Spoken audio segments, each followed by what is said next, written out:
Bonjour à tous, bienvenue sur la chaîne Parole de Vie. Et nous vous revenons aujourd'hui avec un témoignage extraordinaire, je dirais, avec la sœur Colette, que je laisserai se présenter elle-même. Bonjour, je suis Colette des rachetés de l'Éternel. Je viens faire un témoignage des transformations que le Seigneur a fait dans ma vie. Il y a quelques années, j'ai fait une rencontre qui a bouleversé ma vie. Moi qui ai tant cherché à combler le vide dans mon cœur par l'amour des hommes, j'ai rencontré l'amour inconditionnel de Jésus-Christ qui m'a transformée. Aujourd'hui, je parcours le monde pour récolter les témoignages de ceux qui ont expérimenté la grandeur de Dieu.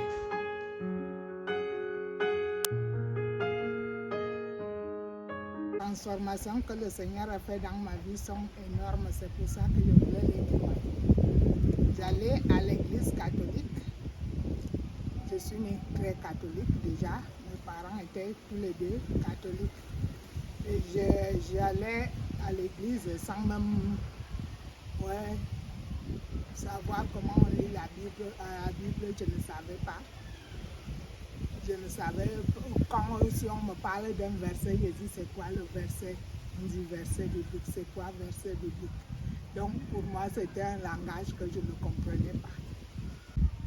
J'étais une personne qui allait, comme je disais, à l'église catholique, qui était au fond d'elle très rancunière, très rancunière et très bagarreuse. Bagarreuse. Donc, tu te battais facilement. Il ne fallait pas te chercher. Avec les gens, oui. Okay. Je me battais facilement avec les gens parce que si on me dit juste un mot qui me choque, je ne parlais pas beaucoup. Mais si on me dit un mot qui choque, la première des choses, je ne cherchais pas à répondre au mot, je cherchais à répondre par la bagarre. Okay. Pour répondre à ça. Et je me rappelle quand je suis arrivée en Suisse, ma soeur, à mon arrivée, elle m'a dit, ici, on ne bagarre pas. Et puis, étant donné que j'étais catholique, j'ai dit, Seigneur, ici, on ne bagarre pas. Et comment je veux arriver à gérer? Parce que pour toi, en fait, si je comprends bien, la bagarre était la seule solution. La réponse. Voilà, pour répondre à une attaque, ouais. pour te défendre, pour toi, c'était, tu te battais en fait pour te après, défendre. je me sentais vraiment soulagée. Tu te sentais soulagée après une bagarre. D'accord. Donc, du coup, j'ai dit, Seigneur, change-moi, transforme-moi parce que je ne sais pas comment je veux gérer tout cela. Je me rappelle, quelqu'un m'a attaqué dans un bus verbalement et je ne savais pas comment répondre à cette personne-là. Je sentais l'atmosphère qui montait en moi. Donc tu sentais je sentais la colère qui montait. Et puis j'ai dit, je suis restée calme, j'ai essayé de comment dire, de te maîtriser, émotionnellement. Et du coup, le monsieur, comme c'était dans un bus, il descendait du bus, je l'ai appelé monsieur, le gouvernement vient de vous sauver la vie. Ok. Ok. C'est comme ça que... ça voulait dire quoi? Ça voulait dire que comme tu étais en Suisse, si je comprends bien, la loi t'a maîtrisé. Autrement, tu aurais bagarré. J'aurais bagarré. Ok. Et du coup, donc si je comprends bien, donc tu dis que tu étais quelqu'un de très rancunière, de très colérique. Et tu étais quelqu'un qui avait, si je comprends bien, tu avais la foi, donc tu étais très catholique, tu allais tout le temps à l'église, mais tu hébergeais tout ça en toi. Ok. Et qu'est-ce qui a changé? Qu'est-ce qui s'est passé dans ta vie pour que aujourd'hui tu sois là pour témoigner? Déjà, quand j'ai commencé, étant catholique, j'ai commencé déjà à me maîtriser, de ne pas vraiment bagarrer. Donc j'ai fait le nombre d'années de 2016 que je suis arrivée jusqu'en 2018, je n'ai pas bagarré avec quelqu'un. Donc j'ai essayé de me maîtriser vraiment à me corriger. Mhm. C'est clair qu'au fond de moi, Ça bouillonne. je subissais au lieu de... Amen. Ouais, je Mhm. subissais donc. Du Mhm. coup, j'ai dit, mais pourquoi elle m'a fait ça? Pourquoi elle m'a fait ça? Pourquoi tel m'a fait ça? Mhm. Donc Pourquoi la elle m'a dit rancœur ça? en fait. Ouais. Mhm. Parce que si je comprends bien, donc tu dis que tu as quand même réussi à te maîtriser Uh-huh. et en fait tu gardais tout au-dedans de toi.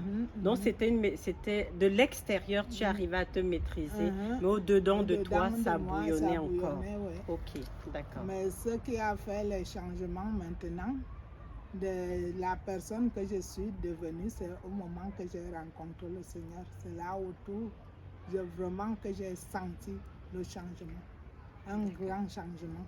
Mhm.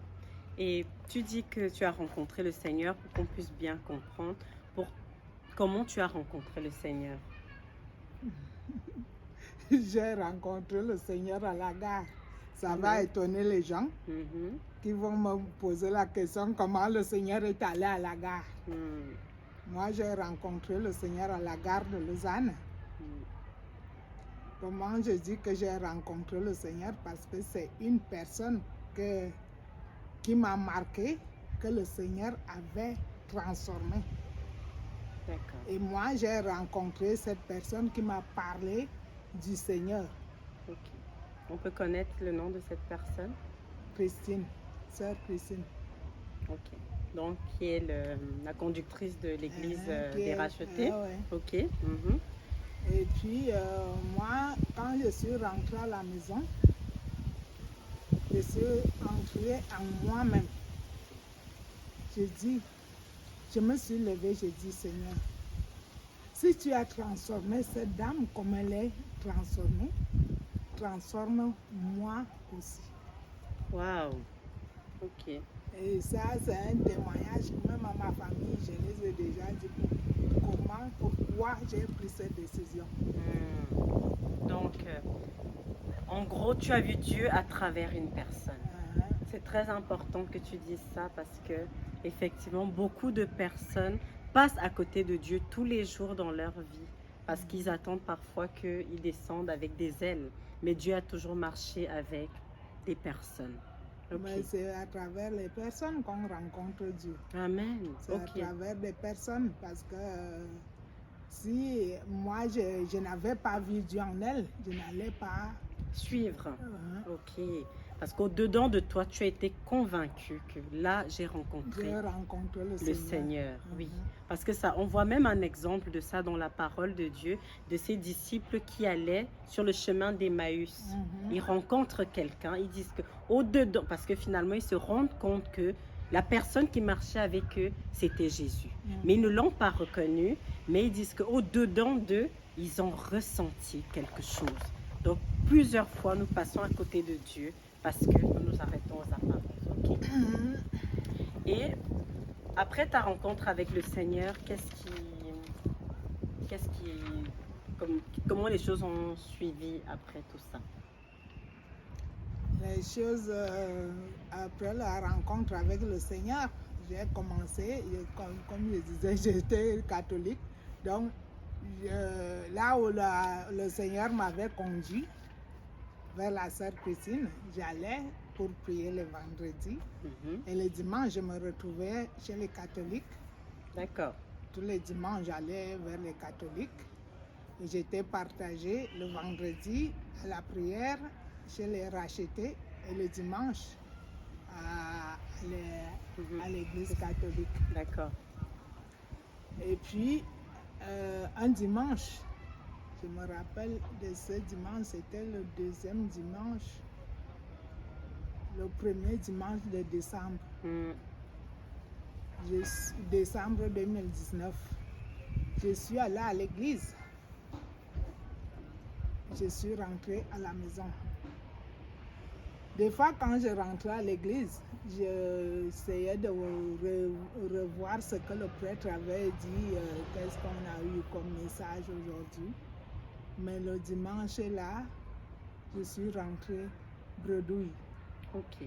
Tu n'avais plus aucun souvenir de ce qui a été dit. De tout ce qui a été dit. Et de là que j'ai dit, Seigneur, pourquoi je n'ai aucun souvenir? C'est comme si je ne suis pas allée à l'église aujourd'hui. Et pourtant, j'ai bien dormi. Je me suis préparée bien le matin. J'ai fait 15 minutes pour aller à mon église. Mais pourquoi je n'ai pas de souvenir de ce que j'ai reçu aujourd'hui? Je suis restée pensant que ça va me revenir. C'est dès ce jour-là que tu as pris la décision d'aller dans l'église les rachetés de l'Éternel? Ou bien? C'est dès ce jour que j'ai dit au Seigneur, j'ai demandé au Seigneur, est-ce que je suis vraiment à la bonne place? D'accord. Et qu'est-ce qui t'a convaincu? Qu'est-ce qui m'a convaincu? C'est, comme on dit, le Seigneur nous parle à travers notre cœur. Dans ton Seigneur nous parle à travers notre cœur. Et dans la nuit de ce dimanche-là, j'étais presque endormie. Et puis, c'est comme quelqu'un me parlait à côté pour me dire que pourquoi tu te partages? Pourquoi? J'ai répété cette question, pourquoi tu te partages? C'est comme si je reposais la même question qu'on me pose que pourquoi tu te partages? Ok, donc tu étais partagé, tu n'étais pas... Et du coup, le matin, quand je faisais ma prière de lundi matin, cette même question est revenue au-dedans de moi que pourquoi tu te partages? C'est là où j'ai compris directement que ce message que j'ai entendu hier soir, c'est le Seigneur qui est en train de me demander pourquoi je me partage. Étant donné que je suis allée à l'église le dimanche et je n'ai rien amené, alors que le vendredi, quand je suis allée à la prière, j'ai amené quelque chose et j'ai compris la réponse parce que je ne devais plus commencer à fouiller dans ma tête. J'ai compris que là où j'ai gardé le message, c'est là où je dois me conduire. D'accord, ok, très bien. Et sur ton témoignage, donc tu as parlé que tu étais quelqu'un de très rancunière et bagarreuse. Et tu as mentionné que tu vivais dans le péché sans t'en rendre compte. Et tu as parlé que tu te confessais tous les 3 ans. Tu peux nous parler un peu de ça? Donc, je reviens toujours. Donc, tu étais quelqu'un qui avait... Tu étais très pratiquante. Tu allais à l'église tous les jours. Et tu dis que tu vivais dans le péché sans t'en rendre compte. Et tu te confessais tous les 3 ans. Tous les 3 ans, ça veut dire quoi? C'est que est-ce que tu considérais que pendant 3 ans, tu ne péchais pas? Ou bien tu ne te voyais pas pécheur peut-être? Ou bien? Je voyais que j'étais parfaite. Je n'avais pas de péché à moi. Je me disais, pourquoi aller me confesser chez un prêtre? Lui aussi, il fait des péchés comme moi. Ok. Donc pour moi, je disais, si lui, il écoute mes péchés, ça veut dire que lui, il est parfait. Ça veut dire que lui aussi, il fait. Tu attendais qu'il soit parfait. Donc, moi, je me disais, quel péché que je dois aller vous confesser? Je n'ai pas de péché. En tout cas, c'est ce que je raisonnais moi-même. Je raisonnais comme ça. Et qu'est-ce qui t'a fait te rendre compte aujourd'hui? Parce que si tu parles de ça, tu parles de ça au passé. Aujourd'hui, qu'est-ce que tu t'es rendu compte que finalement tu n'étais pas la personne que tu croyais être, ou bien qu'est-ce qui a changé en fait? J'essaye de comprendre. Ouais, le fait que je bagarrais déjà avec les gens, que je gardais des jalousies et des rancunes au fond de moi, tout cela c'est des péchés. Amen. Tout cela, c'est des péchés. Ou peut-être mentir facilement, parce que mentir, c'était un peu mon truc à moi aussi. Donc, je mentais, si je dis, je connais un gars là-bas qui me donne souvent un peu d'argent. Et j'essaie de m'inventer un mensonge pour que cet argent-là sorte. Voilà. Donc, tu vivais comme ça, tu allais à l'église et tout ça, mais ça ne te dérangeait pas plus que ça. Ça ne me dérangeait pas. Et puis, pour moi, je trouvais que c'était normal, ce n'était pas un péché. D'accord. De escroquer ou de raconter des mensonges, pour moi, ce n'était pas des péchés. Okay. Au fond de moi, je me disais, ce n'est pas des péchés. Et je me suis rendu compte que c'était des péchés que quand je me suis retrouvée au racheté de l'Éternel. Amen. Ok, d'accord. Et du coup, tu as rencontré le Seigneur. Du coup, j'ai rencontré le Seigneur qui a amené des transformations dans ma vie. Ok. Et quelle transformation, quelle est la personne que tu es aujourd'hui? Qu'est-ce que tu pourrais dire depuis que tu as rencontré le Seigneur? Qu'est-ce qui a changé dans ta vie? Je sais que je ne suis pas toujours une personne parfaite. Je continue à me corriger. Mais je sais qu'au fond de moi, je ne suis plus colérique. Même si quelqu'un vient vraiment pour chercher la bagarre avec moi, je le regarde comme ça. Tu as été libérée, comme tu me disais tout à l'heure, que tu sens que tu as été libérée de la colère et tu as l'impression que tu... Même si quelqu'un vient avec une colère pour commencer à m'insulter même, c'est comme si ce n'est pas moi qui l'insulte. Ça me fait comme si ça ne me touche même pas. Donc c'est cette transformation-là, j'ai dit, mais waouh, c'est encore moi ça. Et tu as dit que tu sais que tu n'es pas une personne parfaite, parce que ce n'est pas parce qu'on rencontre le Seigneur qu'on devient quelqu'un de parfait, mais je pense que le plus important, c'est tout simplement de reconnaître, parce que tu as dit que tu ne connaissais pas la notion de repentance. Aujourd'hui, c'est quelque chose qui te parle. Aujourd'hui, c'est quelque chose qui me tient beaucoup à cœur, parce que moi, je ne connaissais pas vraiment le mot repentance. D'accord. Le mot repentance, je disais. Je me souviens d'une sœur qui était ici en Suisse, Félicité, qui me parlait de repentance. Je me dis, mais pourquoi elle vient m'embêter tout le temps avec repentance? Repentance, c'est quoi? Je me souviens que plusieurs fois, elle m'a parlé de se repentir, de se repentir. Je dis, mais pourquoi elle vient même tout le temps m'embêter avec ce mot-là? C'est quoi repentance, repentance? Donc pour moi, c'est quelque chose qui ne me touchait. Pour moi, c'est comme si ça concernait les autres, ça ne me concernait pas. Ok. Donc, et aujourd'hui? Aujourd'hui, si je peux encore le dire, non, ça me concerne directement. Donc, je demande toujours au Seigneur de me corriger, parce que je sais que j'ai encore beaucoup de chemin à faire, mais là, la personne que je suis devenue, c'est vraiment une nouvelle personne. Amen. Qui n'est plus la même personne qu'avant. Parce que c'est vrai que la parole de Dieu nous dit que c'est le Saint-Esprit qui convainc du péché, en fait. Donc, quand on rencontre le Seigneur, tu peux témoigner que tu as rencontré vraiment le Saint-Esprit. Le Saint-Esprit. Et c'est ce Saint-Esprit qui permet aujourd'hui de te révéler quand tu pêches, entre guillemets. Et sœur Colette, moi, il y a encore une dernière chose parce que j'ai pu te côtoyer, qui m'a beaucoup marqué chez toi. C'est vraiment ta rencontre avec le Saint-Esprit.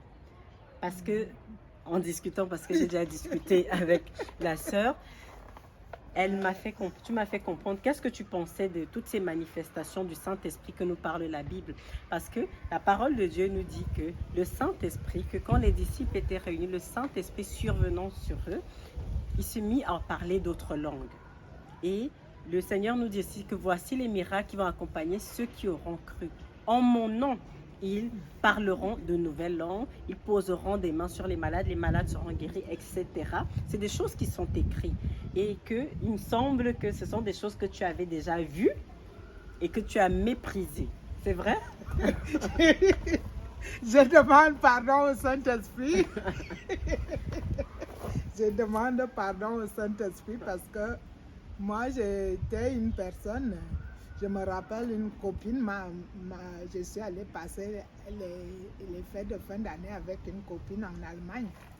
Elle me dit, viens, on va à l'église. Et puis je vais à l'église avec elle. Je savais que c'était...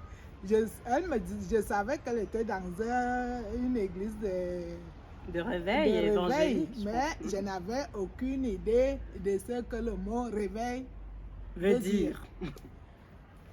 Et puis on arrive là-bas, le pasteur donnait les sujets de prière, on continuait à prier en français, prier. Il disait comment il faut citer la prière, et ainsi de suite. On priait pour telle chose, on prie. Mais au moment que la prière est devenue très forte, j'ai vu le changement dans l'église. Tout le monde, en tout cas une grande partie des personnes ont commencé à prier en langue. C'est clair que ma copine en ce moment-là, elle ne parlait pas encore en langue. Mais elle priait, mais il se déplaçait tout le long de l'église, il se tournait, des choses inhabituelles. Ils étaient là pour taper les mains, prier fortement. Et qu'est-ce que tu as pensé de ça? Quand tu as vu ça, dis-nous honnêtement, qu'est-ce que tu as pensé? On veut savoir, on joue la transparence aujourd'hui. Je me suis retirée. Je me suis retirée complètement de là où tout le monde gardait les sacs, les sacs et les vestes. Je me suis retirée là et j'ai croisé mes mains. J'ai dit, mais regarde-les, ils sont en train de jouer la comédie. La comédie. Ils sont en train de jouer la comédie. C'est qui peut parler en langue, à part les apôtres, quand Jésus est ressuscité, il a envoyé le Saint-Esprit et le Saint-Esprit a fait qu'il parle en langue. Qui d'autre peut parler en langue, à part les apôtres? Non, ça c'est ce que tu te disais. Et puis j'étais là, je les regardais, j'ai dit, regarde-les comment ils font leur comédie. Regardez-les. Comment ils font leur comédie? Ils disent qu'ils parlent en langue. Quelle langue ils parlent? Ok. Et, sœur Colette, qu'est-ce qui s'est passé dans ta vie avec le Saint-Esprit? Le Saint-Esprit m'a donc... c'est après mon baptême que le Saint-Esprit m'a visité. Parce qu'aujourd'hui, nous pouvons le témoigner, moi qui te côtoie, des transformations, comment le Saint-Esprit agit en toi. Parle-nous un peu de ça. De quelqu'un qui n'y croyait pas du tout, qui disait que le parler en langue, ça n'existe pas, c'est au temps des apôtres. Parle-nous un peu de ça. Le Saint-Esprit m'a visité dans la nuit. D'accord. J'avais fait ma prière du soir. Je me suis mise sur le lit. J'avais même un peu de sommeil qui commençait à me prendre un peu. Et du coup, mes lèvres ont commencé à bouger seules dans tous les sens. Dans tous les sens, ça allait de côté. Je me suis levée doucement. Je me suis mise comme ça et dit, Seigneur, pas d'attaque. Je refuse toute attaque cardiaque, je refuse toute AVC. Je ne sais pas comment ça se passe au Seigneur. Mais si c'est ça, je t'en supplie, éloigne-moi de cette attaque. Pour moi, c'était l'attaque cardiaque ou l'AVC. Mais sauf que les lèvres continuaient à bouger dans tous les sens. Et j'ai commencé à sortir les mots que je ne savais même pas qu'est-ce que je parle. Et puis, ça s'est calmé un peu et je me remets à nouveau sur le lit pour essayer de dormir. Mais là, c'était venu plus fort. J'ai commencé à prononcer des mots, à être même agitée parce qu'il m'avait vraiment saisi. Je sentais les vibrations de tout le corps. C'est là où j'ai compris que c'est vraiment le Saint-Esprit. Pas sur le moment, je n'avais pas compris que c'est le Saint-Esprit.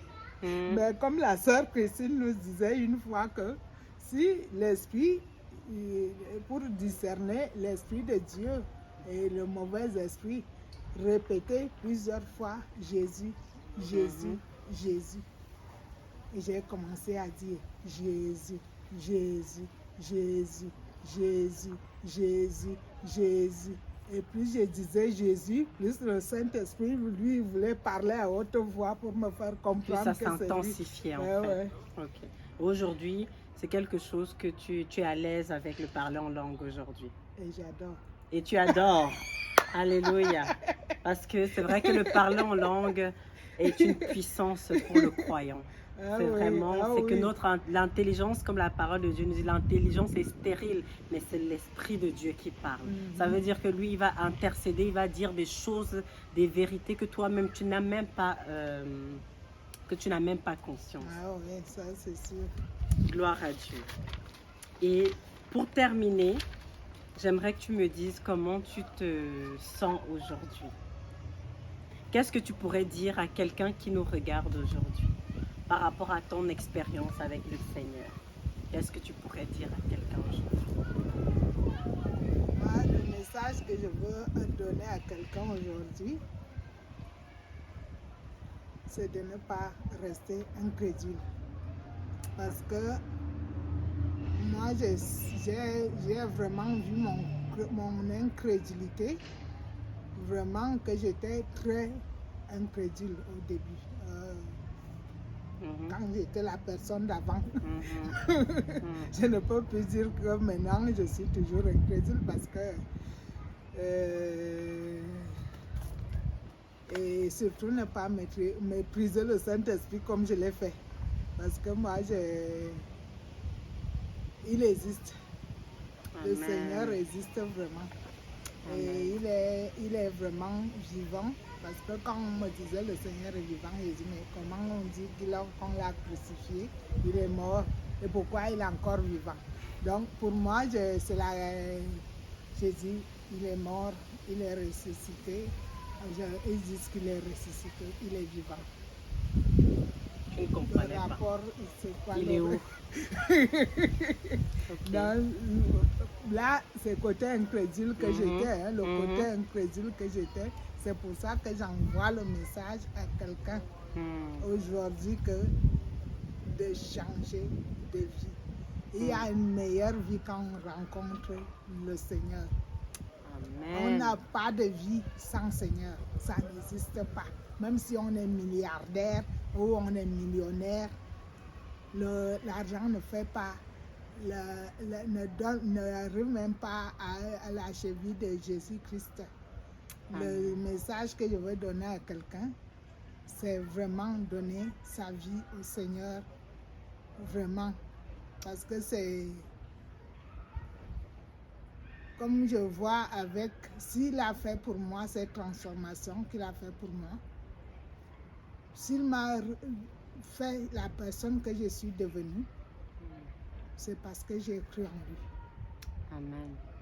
Donc, c'est le message que je peux envoyer à quelqu'un aujourd'hui. Gloire à Dieu, ma soeur. Parce que il n'y a pas de meilleure vie ailleurs. Moi, j'ai trouvé une vie que je ne m'attendais même pas à trouver. Et je remercie le Seigneur qui m'a choisi d'être sa servante. Je te remercie, Sœur Colette, pour ton témoignage. Je vous remercie pour votre écoute. C'était le témoignage de la Sœur Colette sur la chaîne Parole de Vie. Dans ce monde où nous vivons beaucoup dans le paraître, la chaîne Parole de Vie, nous avons décidé de vous partager des témoignages authentiques, parfois vulnérables, des personnes qui ont expérimenté la main puissante de Jésus. Donc, si vous aussi, vous avez un témoignage ou si vous avez vécu quelque chose avec le Seigneur Jésus et que vous ne savez pas où le partager, vous êtes persuadé que ce que vous avez vécu pourra changer la vie de quelqu'un, n'hésitez pas à nous écrire. Vous avez toutes les coordonnées sur nos pages et vraiment que Dieu vous bénisse.